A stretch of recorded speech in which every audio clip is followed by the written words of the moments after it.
Now, the Nigerian historian Olasupo Shashore once said that Nigerians are not only great, but are in fact greater than the country Nigeria itself.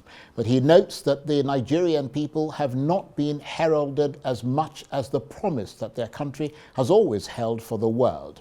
That is an exceedingly poignant observation. In other words, the strength of this country is in its people. That is where the real wealth lies, not in oil and minerals, but in the fact that the country and its future are bound in unity by its people. So given that thought-provoking assessment, how do we follow the trail of where this country is headed today, 65 years after the promise of independence? Well, for decades, the respected environmental activist Ann-Kio Briggs has been at the forefront of leading the conversation for progressive change, not just in the Niger Delta, but across Nigeria, advocating for the rights of marginalized people, inspiring the overlooked to amplify their voices, challenging unjust systems, and offering hope to millions through her courage and empathy.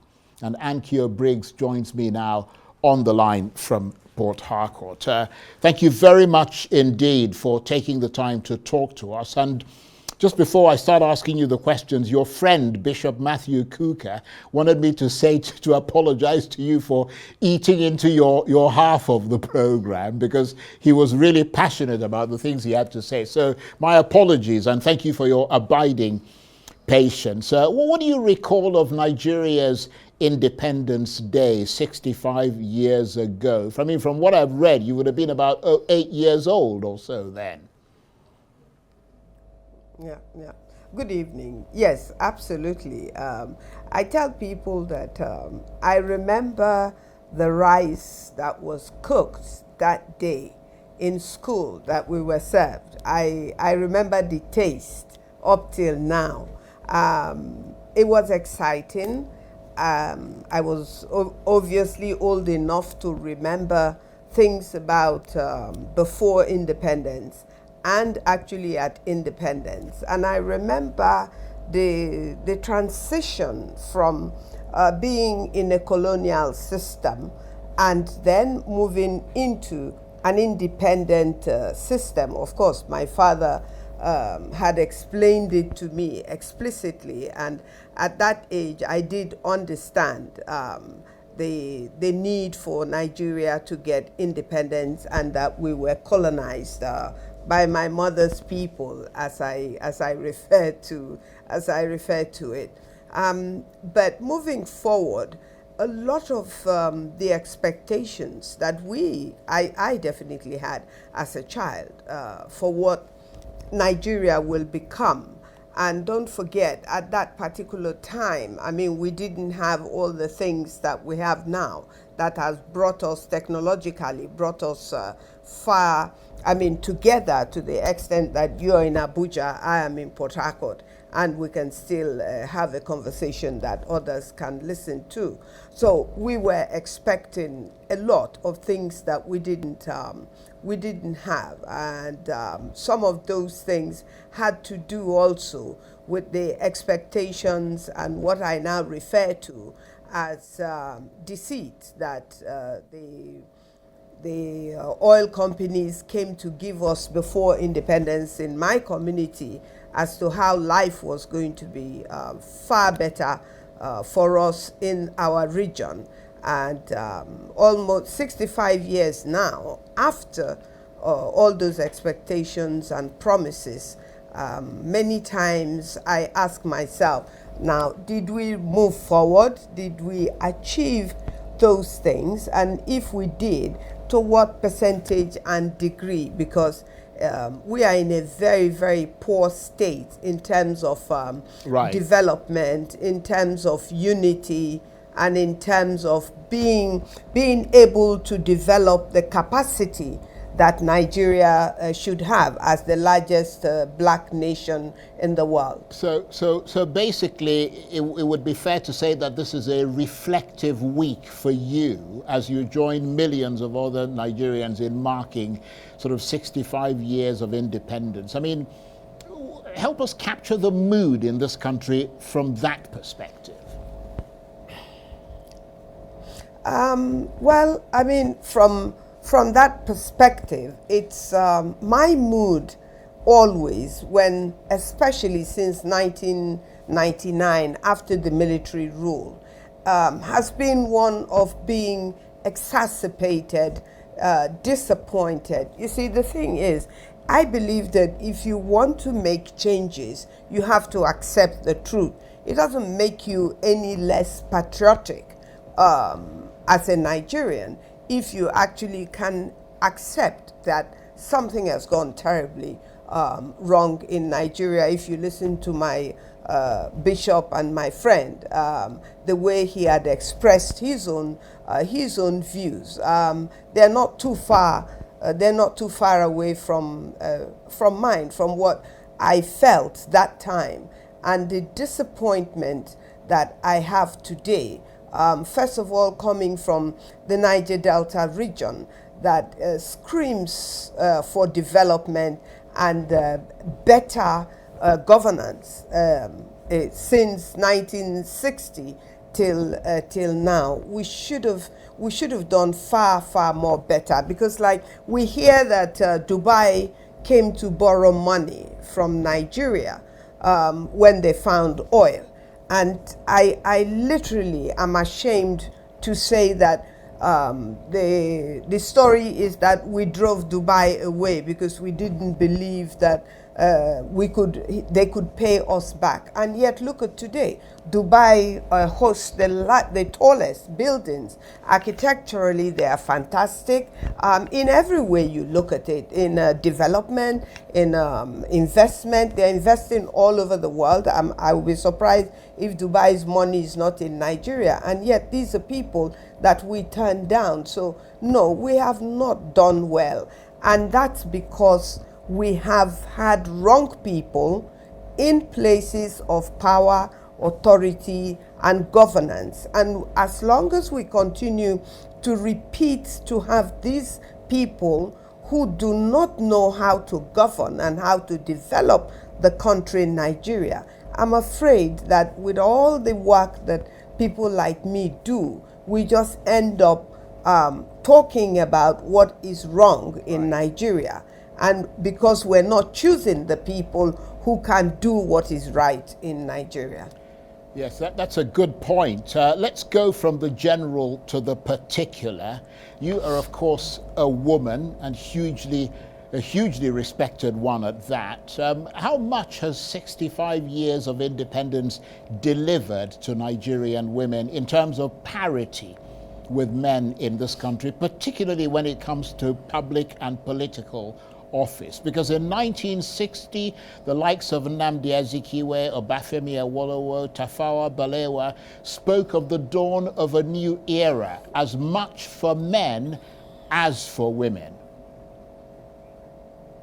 I am sure that as when they were saying those things about the role of women, which is true. Women, I mean, we have great Nigerian women, but you see, what has held women back, I'm afraid to say, is really the fact that our culturally, women have always been held back.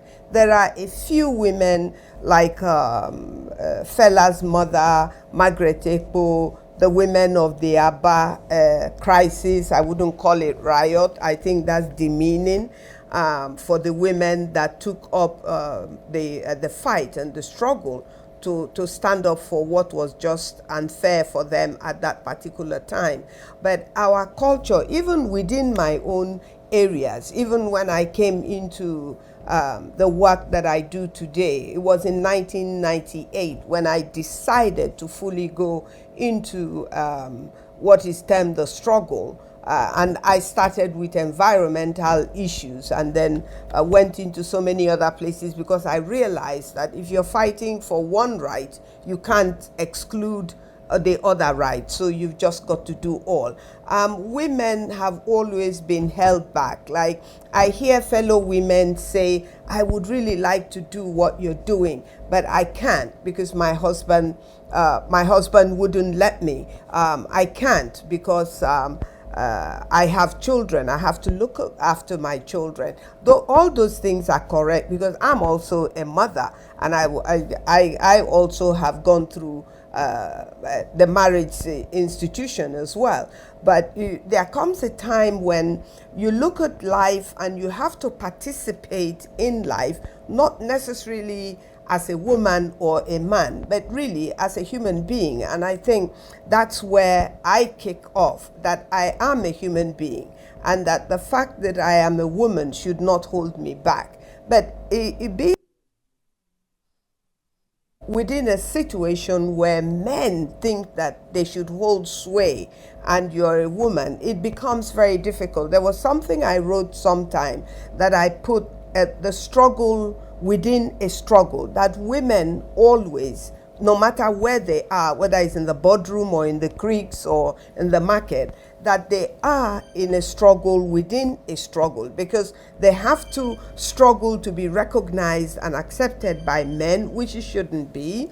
You take the case of Natasha in the Senate. Till today, she's still having issues. But here is a great woman that fought. I mean, she really, really fought, and she took advantage of the things that were available for her. And so women are held back by men because they, well, let me not give the reason why I assume that, but women are held back, and they shouldn't allow themselves to be held back. But no, from independence till now, I don't know how many women we can count on our two hands that have that are prominent in what they do, particularly in politics. They are, you don't hear of them too much, even if they are achieving so well.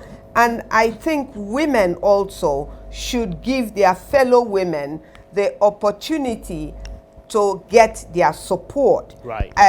As far as politics is concerned, so that we can do what is right, not just as women and for women alone, but for the nation and for the future of the nation, which is the youth of today. Women as mothers should continue to nurture even in those areas. So we have a long way to go to catch up with men in those.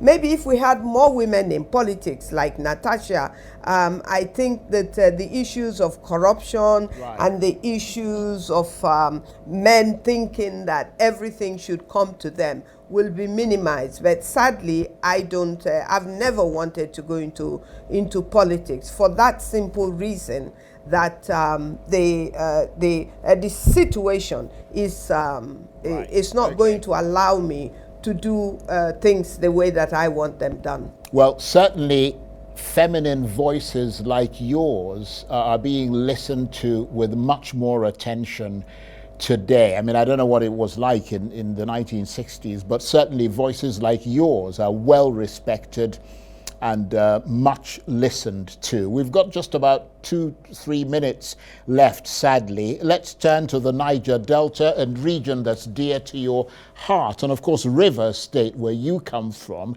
Are you surprised that in spite of your efforts and that of so many others, the mood in River State during emergency rule never turned revolutionary? Not revolutionary in the sense of violence, but in terms of peacefully but determinedly effecting change through people power?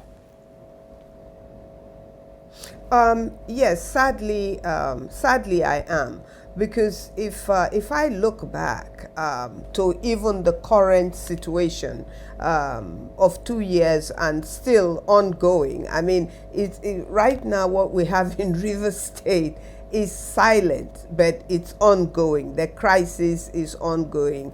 It doesn't matter what anybody wants to say to deceive us. The crisis is ongoing.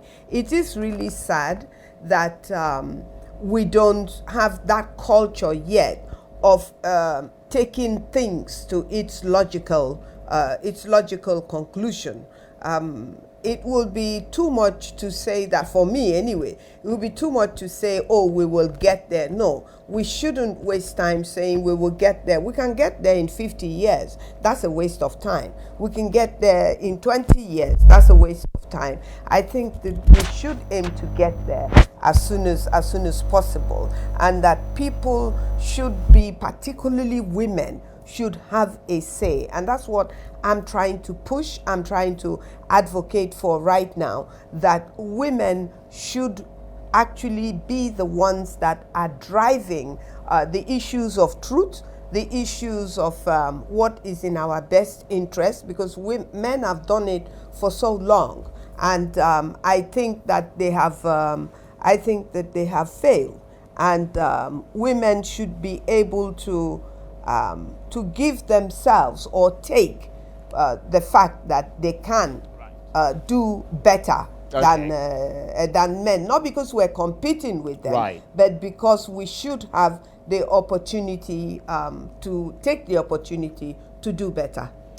Unfortunately, we're out of time, but it was time well spent, as always. Thank you very much indeed. The respected environmental activist, Ann-Kio Briggs, talking to me on the line from Port Harcourt there and giving us her reflections on Nigeria 65 years after independence. That's it for this edition of Arise Prime Time.